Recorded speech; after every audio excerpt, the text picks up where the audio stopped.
Right now, someone is thinking about you. Not casually, not in passing, but in that deep, aching way that sits heavy in the chest at 3 a.m. You feel it too, don't you? That pull. That person who lives rent-free in your mind, who you can't shake no matter how hard you try. And here's what nobody tells you about that feeling. What therapists won't say, and what your friends don't understand. The distance between you isn't what it looks like. It's not indifference. It's not them moving on. It's something far more complex, far more painful, and honestly, far more beautiful than you realize. Take a breath before we go deeper, because what I'm about to share will make you see everything differently. The silence isn't empty. The space between you isn't cold, and that person? They're carrying you with them in ways that would break your heart if you knew. Let me show you what's really happening in the invisible space between two hearts that beat for each other but can't find their rhythm. Here's the truth that sounds backwards until you really understand it. They didn't leave because they stopped caring. They left because they started caring too much. When someone pulls away from you, your first instinct is to think you did something wrong, that you weren't enough, that they found someone better. But I need you to hear this clearly. The distance exists because you made them feel something they weren't ready to feel. You didn't just touch their heart. You touched the wounded parts they've been hiding for years. Think about it like this. Imagine someone who's been living in a dark room for so long their eyes adjusted to the darkness. Then suddenly you walk in and throw open the curtains. The light is beautiful, but it's blinding. It hurts. That's what you did to them. You showed them what real connection looks like, and it terrified them. Not because you're too much, but because they feel like too little. Every moment with you reminded them of everything they're afraid they can't be. Every laugh, every deep conversation, every time you looked at them like they mattered, it triggered their deepest fear. What if I can't keep being this person? What if I disappoint them? What if I'm not actually worthy of this kind of love? While you're lying awake wondering why they went silent, they're fighting a war inside their head that you can't see. It's not peace for them, it's chaos. They replay every conversation you had.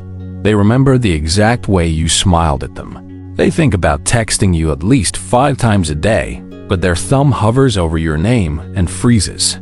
Because here's what's happening in their mind. If I reach out now, what do I even say?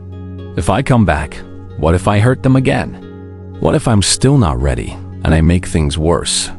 So they choose silence, thinking it's the kinder option. They tell themselves you're better off without their mess, without their inconsistency, without their inability to show up the way you deserve. Here's something that might surprise you. They don't trust themselves with your heart. It's not about trust issues with you.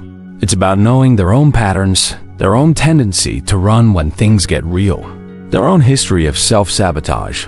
And before we go further, if this is hitting home, if you're feeling seen right now, do me a favor. Hit that subscribe button and turn on notifications, because we're about to go even deeper. And you'll want to catch every single upload where we unpack the hidden truths of human connection that nobody else talks about. You see their social media. You see them living life, maybe even smiling in photos, and you think they've moved on. You torture yourself, thinking they forgot about you, while you're still stuck in the memory of what you had. But here's what you can't see. Those photos? Staged? Those smiles? Surface level? That appearance of moving on? A carefully constructed wall.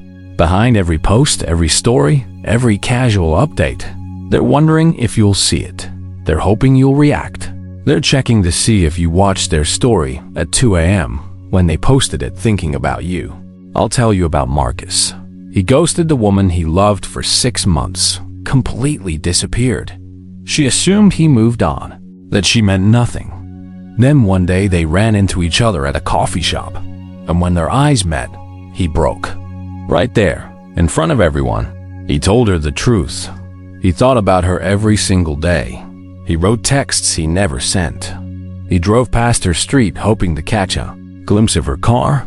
The moving on was an illusion. The distance was his fear wearing a mask of indifference. Your person is doing the same thing. There's a reason you can't let this go. There's a reason your mind keeps circling back to them no matter how much you try to move forward. It's not weakness. It's not delusion. It's not you being stuck. Your soul recognized something in them that your logical mind is trying to dismiss. That connection you felt? It was real. The way they looked at you?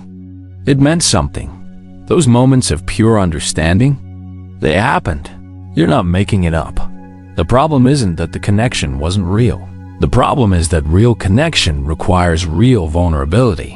And vulnerability feels like standing naked in a spotlight for someone who spent years building armor. So they ran, not from you, from the feeling, from the exposure, from the terrifying possibility that if they let you all the way in, you might see the parts of them they hate and leave anyway. Distance becomes their insurance policy against heartbreak. If they keep you at arm's length, you can't destroy them, or so they think. But here's the painful irony. By protecting themselves from potential pain, they're guaranteeing actual pain for both of you. The distance they created to feel safe is the very thing that's suffocating them and you. Now I need to be straight with you about something important, because I care about you too much to let you stay in limbo forever. There's a difference between holding space for someone and putting your life on hold. There's a difference between understanding why they left and accepting breadcrumbs. There's a difference between hope and delusion. Yes, they love you. Yes, they're struggling. Yes, the distance is about their fear, not your worth. But you can't heal someone who isn't ready to heal themselves. You can't love someone into courage. You can't weight them into readiness. Some people need to hit rock bottom before they realize what they lost. Some people need to see you truly move on before they find the guts to speak up. Some people will never be ready, and that's not a reflection of your value. So here's what I want you to do. Hold the truth of their feelings without holding your life hostage to their timeline. Know that they care without making that knowledge your reason to stay stuck. Understand their fear without making it your responsibility to fix. You honoring what you shared doesn't mean you sacrifice what you need. There's a moment coming that you need to be ready for. Maybe it's tomorrow. Maybe it's a month from now. Maybe it already happened and you didn't recognize it. It's the moment when their fear finally loses its grip. When the pain of staying away becomes greater than the fear of coming close. When they realize that protecting themselves from you is actually destroying them. If they ever come back, and I mean really come back, not just a late-night text or a casual check-in, it will be different. They won't come back casual. They won't come back halfway. They'll come back raw, honest, and ready to face what they ran from. But here's what you need to understand. That moment of transformation is theirs to have, not yours to force. You can't guilt them into it. You can't logic them into it. You can't love them into it. The only thing you can do is be so committed to your own healing, your own growth, your own life, that whether they come back or not, you'll be okay. Because the truth is, the best version of this story isn't them coming back. It's you becoming so whole that you no longer need them to. So where does this leave you right now in this moment, with all this information sitting heavy in your heart? It leaves you with a choice. You can keep analyzing their silence, dissecting their actions, waiting for signs, living in the gap between what was and what might be.